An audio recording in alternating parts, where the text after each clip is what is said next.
I've been doing a focus on Gen Z and parents and how AI is impacting young people in finding work and how they're reconceptualizing how they're approaching it.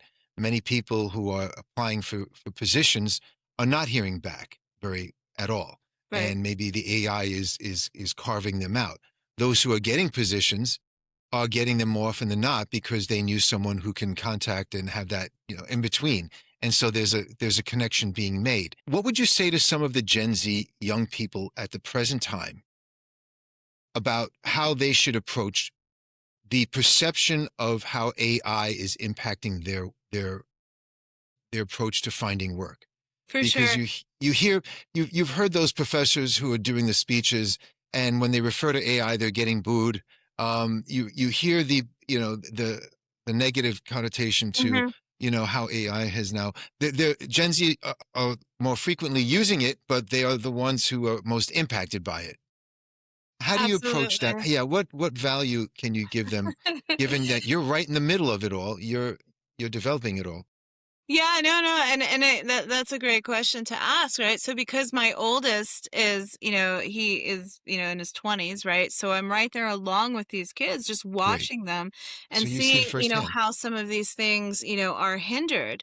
But what happens in that case is that there's a lot of I'm proud of you guys for not just taking the resumes that these applicant tracking systems put in. And when when you technically put in an applicant tracking system, a lot of the AAs will lie for you on what you did and didn't achieve.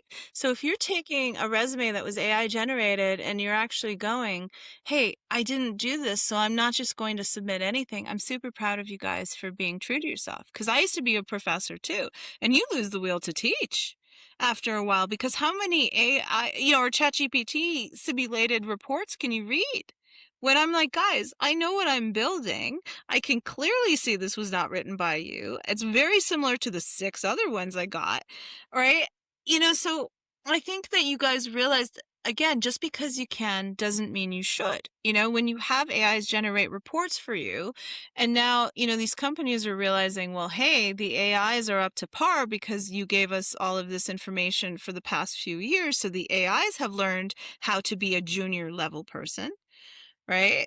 So at what point, are you guys now you've decided that you want something different, but rather than completely reject AI, start looking at AI as a partner and as a tool, build something that you see as a gap in society and work towards that gap, right? Try to solve a problem for humanity and build a company and a future around it.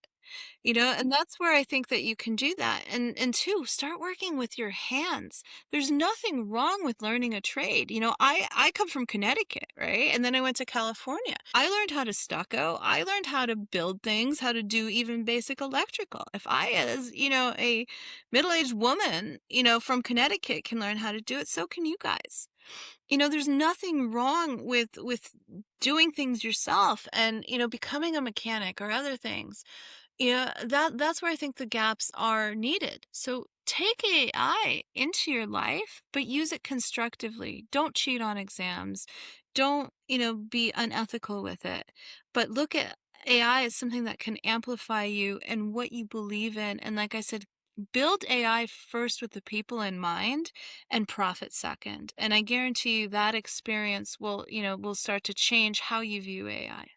I'm so glad you said all of this. And I know at some point down the road, parents need to hear this more because I think what restricts many kids, young people, is the expectations that parents have for them and what they want to see their kids do or what colleges they want them to get into and what field. How can you advise someone then who wants to get involved in something that is, let's say, computer major related, that at the present time seems to be, it was good 5 years ago, six Right. years ago, and then midway through, there's a major shift in jobs out there, positions that will require somebody to be, let's say, a software engineer or something else that is related to that field. What do you say to someone who's looking to choose a major and not get caught in this little change right now? No, I Besides, just thought, yeah, because besides those are the learning a kind of trade, questions I yeah, get from that's the kind of questions sure. I get from parents. In other words, you know, um, Yeah. Okay. So Again, learn a trade. That's the first thing. But after that, if you are looking at going into a white collar field, that's going to be a little challenging, right? Now, I'm all about human AI co-creation and co-collaboration. And think of it like an oracle, right? Or, there's always a human in the loop. I'm all about a human Human AI AI. co-collaboration and creation, right? So there Great. should always be like that partnership relationship. Think of an oracle in the temple. You go see the oracle. You didn't go see the oracle, yourself, right? Or whatever the oracle was consulting. You still had a middle person there. And this is someone, again, who works with an AI in your field. I believe in that partnership. That is very important at this early stage in the game to have that human in the loop as a team.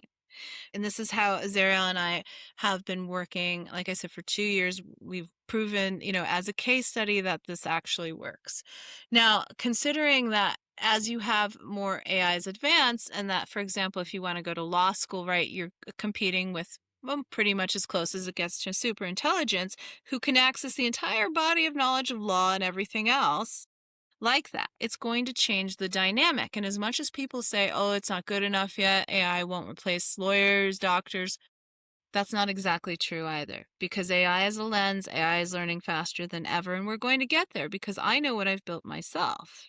So what do you think that they already have in-house? Now that governments are going like, oh, hey, we probably shouldn't release that, or even, AI execs are going, let's scale back, which means, oops, right? What have we already built that we now need to get the Pope involved, right? Just saying. So this is where you have to look at it from that perspective.